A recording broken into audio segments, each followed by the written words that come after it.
வெளிநாட்டு நிதியுதவி ஒப்பந்தங்களில் 90 விழுக்காடு குறைக்க ட்ரம்ப் நிர்வாகம் முடிவு செய்துள்ளது. அமெரிக்க அதிபராக ட்ரம்ப் பதவியேற்றது முதல் செலவுகளை குறைப்பதில் தீவிரம் காட்டி வருகிறார். அதன்படி ட்ரம்ப் நிர்வாகம் வெளிநாட்டு நிதியுதவிகளை நிறுத்த ஆணையிட்டுள்ளது. யுஎஸ் எய்டு நிதியை அமெரிக்கா முடக்கியதால் ஆப்பிரிக்க நாடுகள் உட்பட உலகெங்கும் பல நாடுகளில் செயல்படுத்தப்படும் திட்டங்கள் பாதிக்கப்படும் ஆபத்து ஏற்பட்டுள்ளது. இந்த நடவடிக்கையை தொடர்ந்து யுஎஸ் எய்டு நிறுவனத்தில் பணிபுரியும் 1600 பேரை வேலையை விட்டு நீக்குவதற்கு எலான் மஸ்க் தலைமையிலான அமெரிக்க அரசு நிர்வாக திறன் துறை ஆணையிட்டுள்ளது.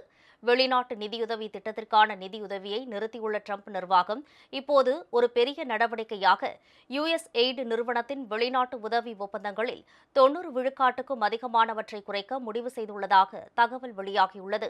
அமெரிக்க வெளிநாட்டு உதவிகளை ட்ரம்ப் நிர்வாகம் நிறுத்தி வைத்ததற்கு எதிராக லாப நோக்கமல்லாத அமைப்புகள் மற்றும் வணிக நிறுவனங்கள் வழக்கு தொடர்ந்தன.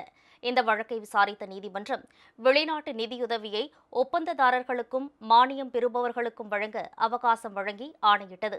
இதை எதிர்த்து தாக்கல் செய்யப்பட்ட மனுவை மேல்முறையீட்டு நீதிமன்றம் விசாரிக்க மறுத்துவிட்டது. இதையடுத்து அமெரிக்க உச்சநீதிமன்றத்தில் மனு தாக்கல் செய்யப்பட்டது.